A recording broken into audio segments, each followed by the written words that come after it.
Middle east के बढ़ते तनाव ने पूरी दुनिया को एनर्जी क्राइसिस की आग में झोंक दिया है और अब इस मुश्किल घड़ी में प्रधानमंत्री नरेंद्र मोदी ने देशवासियों से अपील की है कि पेट्रोल, डीजल और गैस का इस्तेमाल सोच समझकर करें। सोने में निवेश और विदेश यात्रा से बचने की अपील भी की है। प्रधानमंत्री ने कोविड काल के दौरान अपनाए गए वर्क फ्रॉम होम मॉडल का भी जिक्र किया है। उन्होंने कहा है कि जहां तक संभव हो कंपनियां इस विकल्प को अपनाएं या फिर उस पर विचार करें ताकि एनर्जी की खपत को कम किया जा सके। आज हम समझेंगे कि इस संभावित एनर्जी क्राइसिस के दौर में आम आदमी को कौन कौन से स्मार्ट कदम उठाए जाने चाहिए और जो प्रधानमंत्री ने ये जो 7 मंत्र दिए हैं इनको इम्प्लीमेंट करने की क्या परिस्थितियां हैं आम आदमी के हवाले से भी, कॉर्पोरेट के हवाले से भी। तो क्या इस बड़े बदलाव के लिए भारत तैयार है? आज इसी पर करेंगे चर्चा खास मेहमानों के साथ। मेरा नाम है दीपक डोभाल, आप देख रहे हैं आपकी खबर आपका फायदा। छोटी सी रिपोर्ट के बाद मेहमान।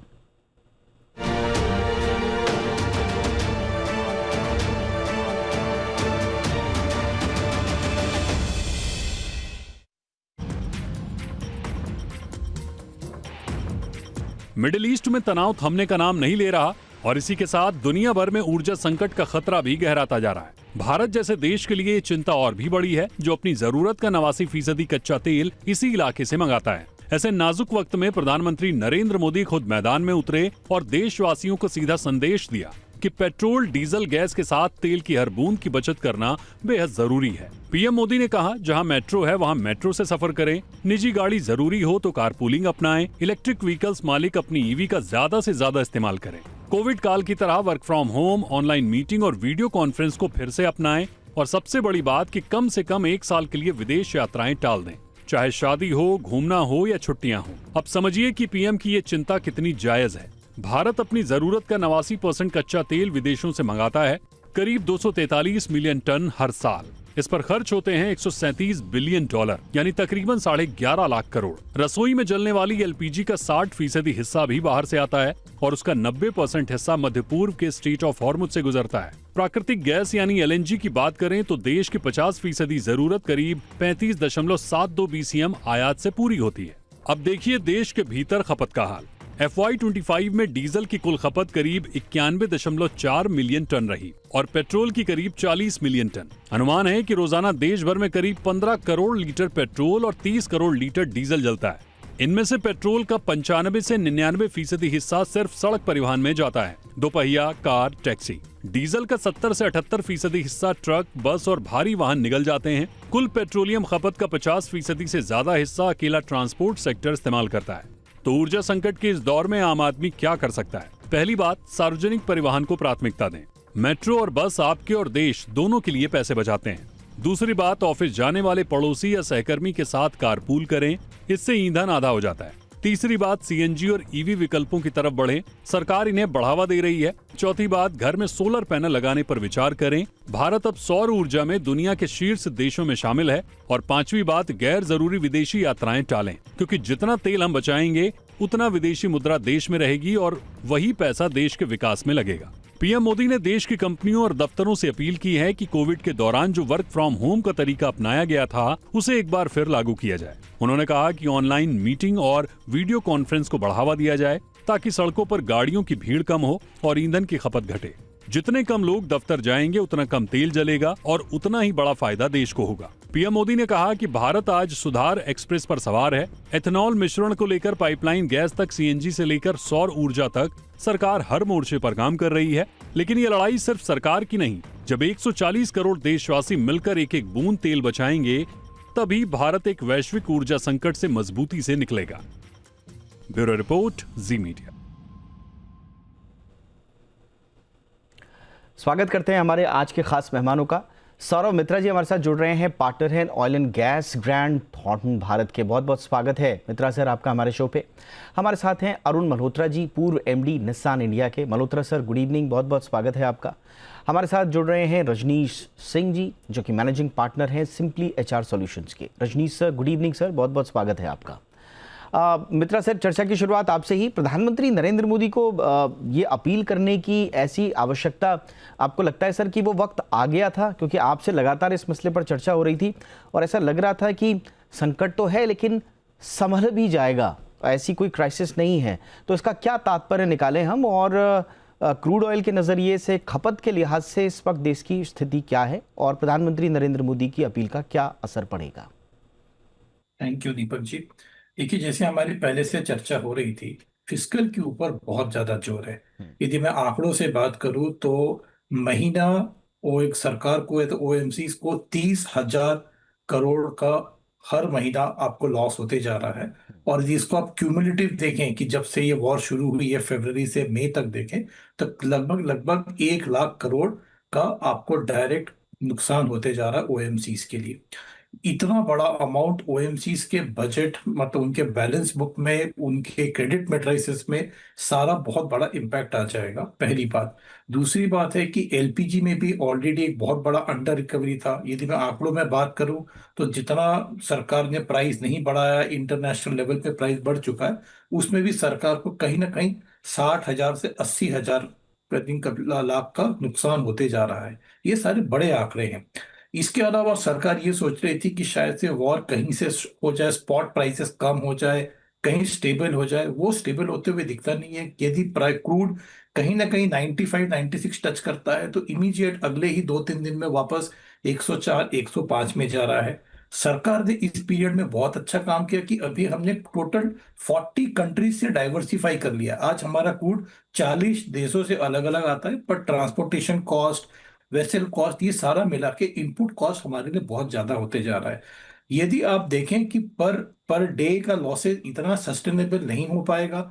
यदि हमने मेजर्स ले भी लिया, उस मेजर्स के बाद भी हमें ये लगता है ये आंकड़ों को कंट्रोल करने के लिए और जीडीपी पे इम्पैक्ट इसका बहुत ज्यादा पड़ेगा। इसको कंट्रोल करने के लिए कुछ ही दिनों में हमें लग रहा है कि शायद से सरकार को प्राइसेस पेट्रोल और डीजल इन दोनों के तो बढ़ाने ही पड़ेंगे। यदि एलपीजी का शायद से कंट्रोल करेगा, पर पेट्रोल और डीजल तो आपको बढ़ाना ही पड़ेगा।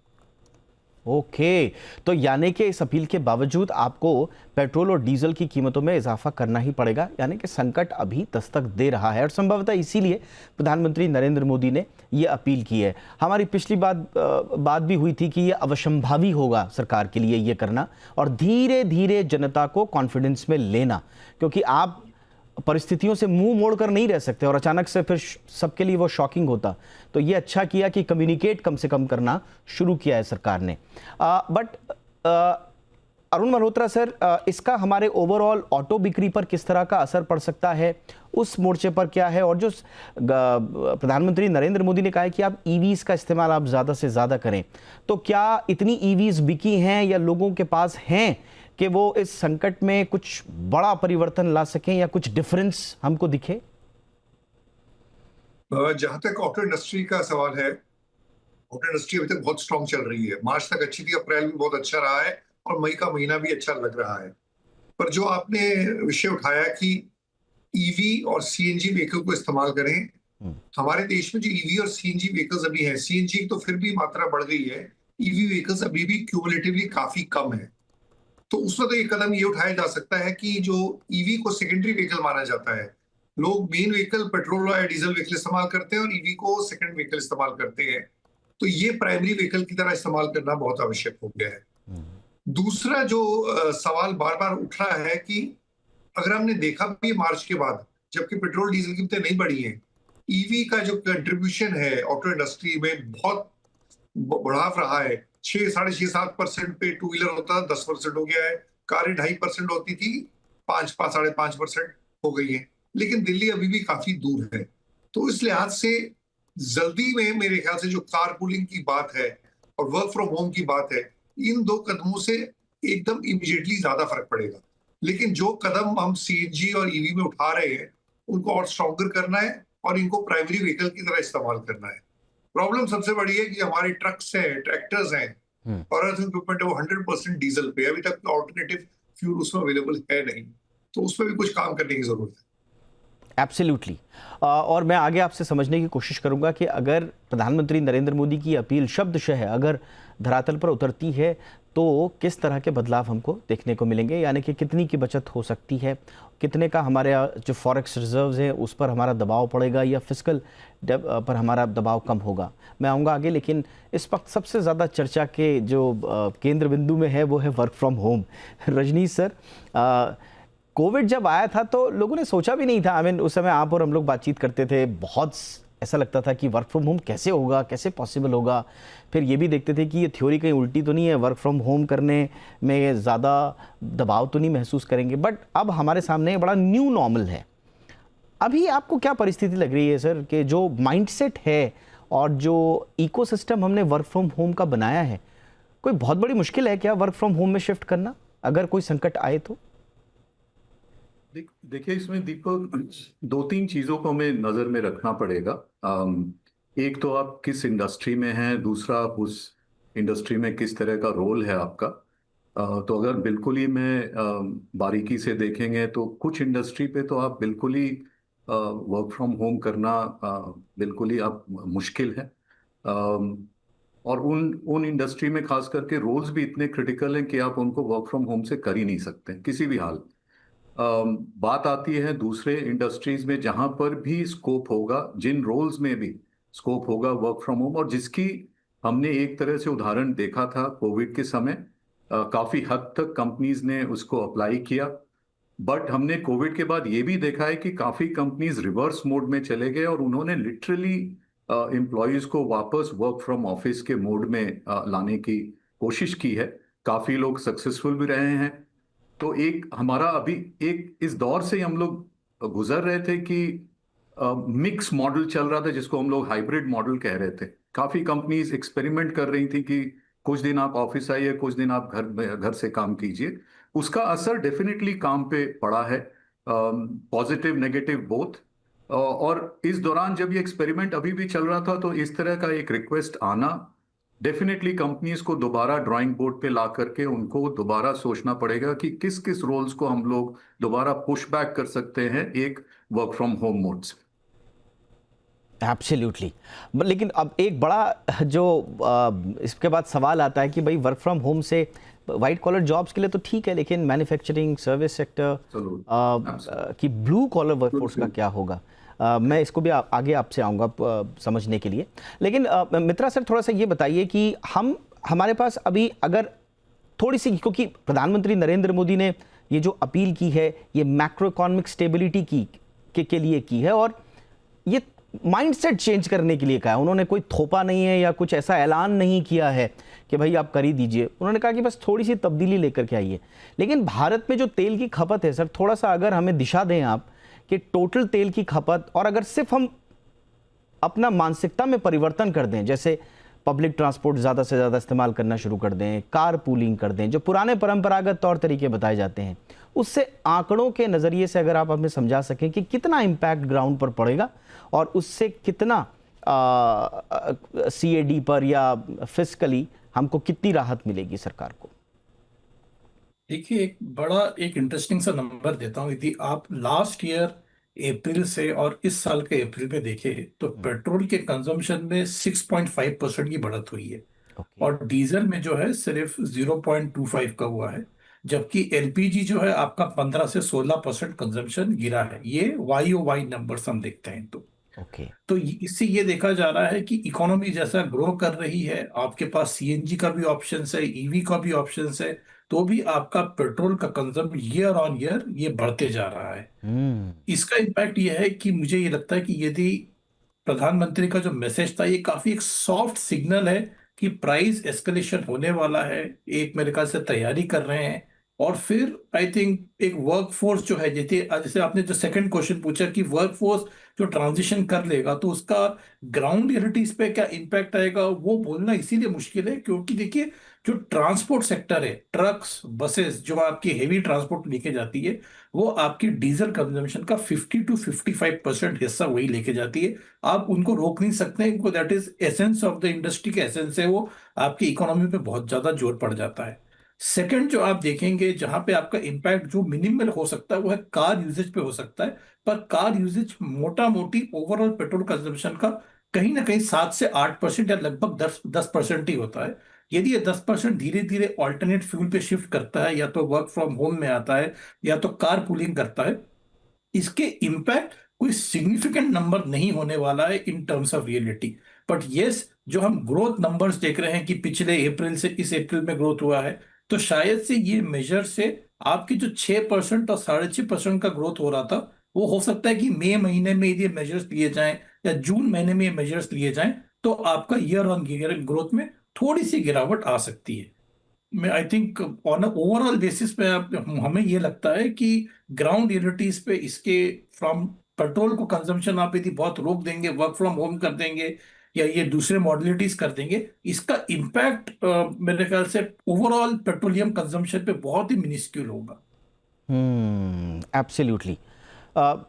और थोड़ा सा इसको समझने की कोशिश करेंगे। एक छोटे से ब्रेक के लिए मैं रुक रहा हूँ। इसके बहुत आयाम हैं देखिए, क्योंकि मानसिकता, एक सर ने जो बहुत इंपॉर्टेंट बात बोली कि हो सकता है कि जैसा कहा जा रहा है कि भाई इम्पोर्ट बिल आपको घटाना है या आपको राजकोषीय जो सेहत है उसमें थोड़ा सा सुधार के लिए अपील है।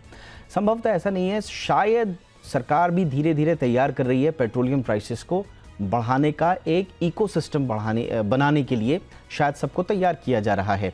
तो इसका क्या मतलब हुआ, क्या नज़रिया हुआ, और उसके लिए हम क्या एक आम हाउस होल्ड, एक मध्यम वर्ग, एक ऑफिस गोइंग व्यक्ति क्या मानसिक रूप से तैयार है? नहीं है तो कैसे होगा? क्या चुनौतियां आगे होंगी? इस पर बातचीत करेंगे। एक छोटे से ब्रेक के बाद चर्चा जारी है।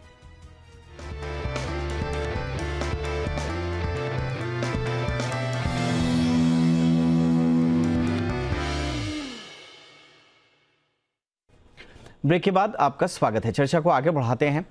मल्होत्रा सर, थोड़ा हमें बताइए कि ऑलरेडी क्योंकि तेल महंगा हुआ है तो एंट्री लेवल कारों की डिमांड पर हमें वैसे भी दबाव दिख रहा है। क्या अगर प्रधानमंत्री नरेंद्र मोदी की ये अपील को लोग शब्दशः उतारते हैं तो ऑटो इंडस्ट्री पर किस तरह का इम्पैक्ट होगा? क्या हम इसे एक मंदी की शुरुआत तो नहीं देख रहे सर वहां पर भी, कि अगर थोड़ा सा अगर ये डर हावी हुआ? जहां तक अभी तक तो स्थिति बहुत स्ट्रांग है। मैंने जैसा कहा कि इंडस्ट्री में कोई फर्क नहीं पड़ा है, लेकिन मेरा मानना है कि जैसी पेट्रोल डीजल की कीमतें बढ़ेंगी और जो उम्मीद की जा रही है, कस्टमर्स भी बात कर रहे हैं कि 5 से 10%, 7 से 8-10% बढ़नी चाहिए, तो उससे डेफिनेटली डिमांड पे उसका फर्क पड़ेगा। दूसरा, मैन्युफैक्चरिंग में काफी कॉस्ट बढ़ रही है, बिकॉज ये सिर्फ पेट्रोल की बात नहीं है। स्टील हुआ, एल्यूमिनियम हुआ, प्लास्टिक हुआ, गैस हुई, तो इफेक्टिवली प्राइस हाइक भी ऑटोमोबाइल में एक्सपेक्टेड है 5 से 7%। तो एक तरफ से 5-7% गाड़ियों की कीमत बढ़ जाती है, दूसरा 5-7% से ज्यादा फ्यूल की कीमत बढ़ जाती है, तो दोनों का एक जो कंबाइंड फैक्टर है वो बहुत स्ट्रांग होता है। तो कहीं ना कहीं इंडस्ट्री पे मंदा होने की चांसेस है। और मेरा मानना है कि जब पेट्रोल डीजल कीमत बढ़ेगी तो जो हम कह रहे हैं कि थोड़ा वर्क फ्रॉम होम शुरू करें, या हम कह रहे हैं कार पूलिंग करें या पब्लिक ट्रांसपोर्ट करें, उसका चलन थोड़ा कहीं ना कहीं अधिक हो जाएगा। पर ये क्लियरली मानना है कि ऑटो इंडस्ट्री में कि जो हमारा जो बेस्ट टाइम था इंडस्ट्री का, जो पिछले 12 महीने से, खासकर जीएसटी के बाद और अप्रैल महीने में भी, उसमें कहीं ना कहीं जरूर थोड़ी सी ब्रेक लगी। Okay sir. रजनी सर, जो मैं शुरुआत में जो मैंने पिछली मरतबे सवाल पूछा था कि वर्क फ्रॉम होम कंपनियों का ऑफिस मेंटेनेंस तो बचाता है, इसमें कोई शक नहीं है, बट वाइट कॉलर जॉब्स के लिए ये ठीक ठाक लगता है ये आइडिया, हमने देखा है। बट जो मैन्युफैक्चरिंग और सर्विस सेक्टर से जुड़ा हुआ जो ब्लू कॉलर है, ख़ास तौर से मैन्युफैक्चरिंग में, वो वर्कफोर्स जिस पर ईंधन की मार सबसे ज़्यादा पड़ती है, वहाँ पर क्या अभी वर्क फ्रॉम होम का कोई विकल्प बन पाया है सर? बहुत ही डिफिकल्ट सवाल दीपक इसका।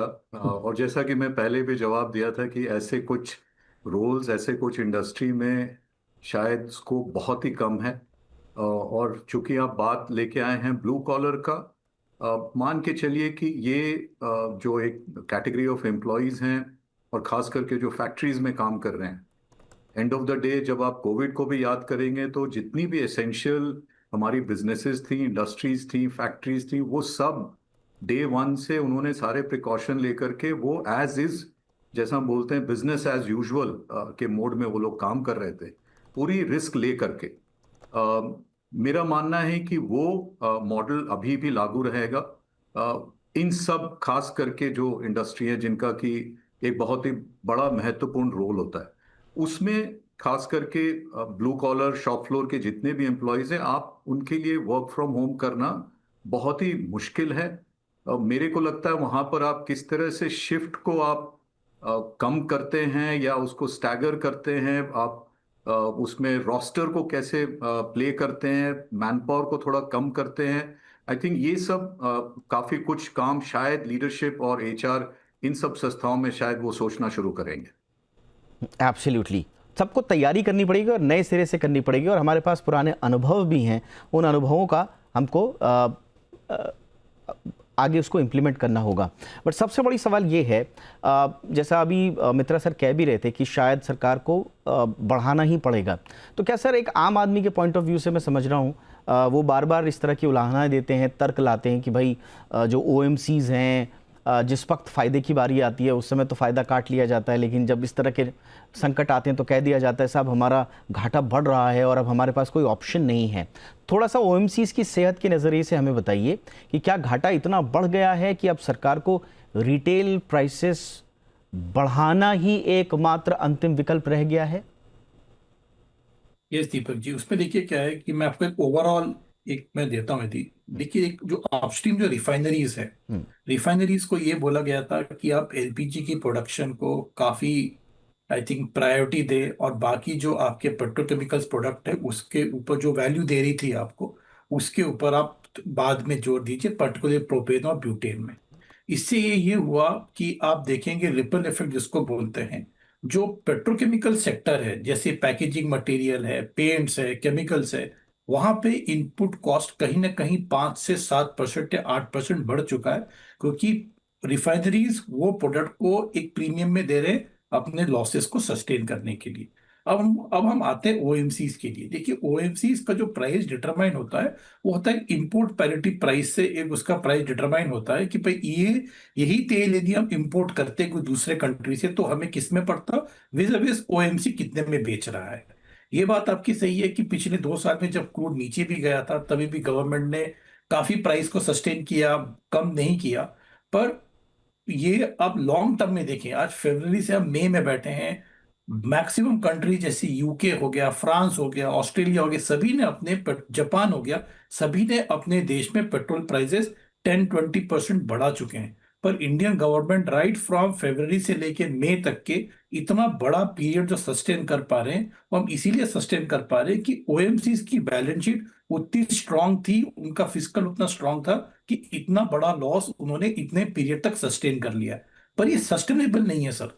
इसका मतलब ये है कि यदि हम सोचे नहीं हमारा क्रूड 104 105 में आएगा, रिफाइनरी महंगी होती रहेगी, पर हम प्राइसेस नहीं बढ़ाएंगे, तो एक सर्टेन पॉइंट के बाद गवर्नमेंट को एक्साइज कम करने के बाद भी ये जो आपकी ओएमसीज हैं इनके ऊपर बहुत बड़ा इम्पैक्ट पड़ेगा। इनके ऊपर इम्पैक्ट पड़ेगा तो इसके बड़े दूसरे इफेक्ट्स भी हैं। ओएमसीज बहुत ज्यादा खर्चा करती है आज एनर्जी डाइवर्सिफिकेशन करने में, रिन्यूएबल एसेट्स की तरफ जाने में, या तो एनर्जी ट्रांजिशन के लिए। ये सारे जो इन्वेस्टमेंट्स है ये कहीं ना कहीं आपके दिखेंगे स्लो डाउन हो जाएगा, उनके कैपिटल में भी, उनके रेवेन्यू में भी काफी जोर पड़ेगा। तो इन सबको देखते हुए ये पीरियड को ऑलरेडी सस्टेन कर चुके हैं, पर जैसा दिख रहा है कि क्रूड यदि 100 के आसपास एटलीस्ट एक क्वार्टर और रहने वाला है, तो इसके पास ओएमसीज के पास और गवर्नमेंट के पास कोई विकल्प नहीं रह जाएगा। पर प्राइस को स्लोली आप एक साथ इतना बड़ा तो नहीं कर पाएंगे, 10% 15% बड़ा इंपैक्ट आ जाएगा, पर कहीं ना कहीं 5% to 8% की रेंज में पेट्रोल और डीजल दोनों में आपको बढ़ावत करना ही पड़ेगा कि एटलीस्ट जिससे उनका बैलेंस शीट पूरी तरह से रेड ना हो जाए। बहुत बहुत क्विकली मित्रा सर, तो क्या हम ऐसे इन्फ्लेक्शन पॉइंट पर हैं जहां से हम फ्यूल प्राइसिंग इन्फ्लेक्शन पॉइंट के बाद हमें बढ़ोतरी ही एकमात्र विकल्प दिखता है? और ये बढ़ोतरी कब? क्योंकि मैं कुछ रिपोर्ट पढ़ रहा था तो वो इसका मनोवैज्ञानिक आधार बना रहे हैं कि प्रधानमंत्री नरेंद्र मोदी ने एक मनोवैज्ञानिक आधार बना दिया है और हो सकता है कि बहुत जल्दी प्राइस हाइक हो जाए, तो कोई डेडलाइन आप देख रहे हैं? देखिए, जो हम समझ रहे थे कि शायद से आज ही कुछ पेट्रोलियम मिनिस्ट्री की पीएम मोदी के साथ 3 बजे शायद से कोई मीटिंग होने वाली थी जिसमें ये सारे पॉइंट्स चर्चा होने वाले थे। आपने जो पहला पॉइंट किया कि इन्फ्लेक्शन पॉइंट ऑलरेडी हम पहुंच चुके हैं, आई थिंक अब बात यही है कि हम कितने परसेंट से बढ़ाएंगे और कब बढ़ाएंगे। ये तो तय है कि बढ़ना ही है, बस ये क्वेश्चन है हम कितने परसेंट से बढ़ाएंगे और कब बढ़ाएंगे, ये आंसर है। हमें लगता है कि शायद से ये प्राइस इंक्रीज आपको 15 तारीख के पहले ही आपको ऑन ऑन ग्राउंड दिख जाएगा कि एटलीस्ट कुछ कुछ परसेंट बढ़ा है। और साथ ही साथ यदि गवर्नमेंट पूरा पास नहीं करेगी तो थोड़ा सा एक्साइज में भी अपनी कटौती करेगी और थोड़ा सा प्राइस को एस्केलेट करके मार्केट को इम्पैक्ट होने वाला है ये सर। ऑल राइट सर, तो 15 तारीख से पहले 15 मई से पहले आप हाइक्स देख सकते हैं, ऐसी आकलन है जो बताया जा रहा है। मल्होत्रा सर, बहुत क्विकली, क्या हमारा पब्लिक ट्रांसपोर्ट सिस्टम सर इस बदलाव को झेलने के लिए तैयार लगता है? बहुत क्विकली। मुझे लगता है अभी तक नहीं है तैयार। पब्लिक ट्रांसपोर्टेशन सिस्टम ओवरऑल कुछ मेगा मेट्रो है पर काफी स्केची है, पर जो लास्ट माइल कनेक्टिविटी पे काम किया जा सकता है जो व्हीकल से, वो कोशिश है, पर मेरे ख्याल से अभी तक तो नहीं है। अभी यही है कि प्राइस बढ़ेगा जैसे मित्रा साहब ने कहा, और प्राइस के बढ़ने से और कहीं ना कहीं उससे और जो प्राइसेस ऑफ व्हीकल्स की बढ़ेगी उससे प्रेशर आके अपने आप कहीं ना कहीं कंजम्पशन कम होगा। पर पब्लिक ट्रांसपोर्टेशन से मेरे ख्याल से 2-3% का कहीं फर्क आए बहुत ही मामूली है, पर कदम सराहनीय है। कोशिश उस तरफ होनी चाहिए कि पब्लिक ट्रांसपोर्टेशन और carpooling. All right sir. Rajni sir, quickly, क्या अब कंपनियों को भी सरकार के साथ कंधे से कंधा मिलाकर के फ्यूल सेविंग ऑडिट या इस तरह के इनोवेटिव तरीके अपनाने होंगे और उससे उनके बिजनेस मॉडल पर तो कोई इफेक्ट नहीं पड़ेगा सर? देखिए दीपक, ऐसा जब भी कोई कदम लिया जाता है तो जैसा हम कहते हैं कि यू लीड बाय एग्जाम्पल। मुझे लगता है कि कंपनीज डेफिनेटली ऐसे कदम उठाएंगे और उनकी लीडरशिप इसमें टोटली कमिटेड रहेंगी। किस तरह से वो उदाहरण देते हैं ताकि एम्प्लॉयज को ये फील ना हो कि सारा दबाव उन पे ऊपर है और जो लीडरशिप है वो कंटिन्यू कर रहे हैं अपने नॉर्मल प्रैक्टिसेस से। तो इस तरह के हमेशा जब आप चेंज लाना चाहते हैं तो ये बड़ा ज़रूरी है कि आप इसको टॉप से इम्प्लीमेंट करें ताकि इसमें लोग पूरा फुल होल हार्टेड इसके अंदर वो पार्टिसिपेट करें और कंट्रीब्यूट करें। ये बड़ा ज़रूरी है। एब्सोल्युटली। अगर क्रक्स निकाला जाए, सार निकाला जाए, तो सारी परिस्थितियां ये इशारा कर रही हैं कि सरकार इस पूरे संकट को, कीमतों को बहुत ज़्यादा अब होल्ड नहीं कर पा रही है। बहुत कोशिश की गई है, होल्ड नहीं कर पा रही है, इसलिए थोड़ा सा एक सिरा पब्लिक के हाथों में भी पकड़ाने की कोशिश की गई है ताकि ये डोर जो है उलझे ना और थोड़ी सुलझी रहे या कम से कम सिरा पकड़ में रहे। अब देखते हैं कि इसमें पब्लिक क्या अपना पार्टिसिपेशन निभाती है और इसके लिए क्या सरकार ने पर्याप्त तैयारियां की हुई हैं। ये पलटकर सवाल ये सरकार की तरफ भी जाता है कि हम तो अपना पार्ट निभा लेंगे लेकिन आपकी तैयारी क्या हमारे पार्टिसिपेशन के लिए है नहीं। देखते हैं आगे क्या होता है। बहुत बहुत धन्यवाद आप तीनों का वक्त निकालने के लिए। रजनीश सर, बहुत बहुत शुक्रिया, आपने समय निकाला। Arun Malhotra sir, thank you so much sir. Saurabh Mitra sir, बहुत बहुत धन्यवाद आपके समय के लिए। शो में इतना ही, इजाज़त दीजिए, नमस्कार।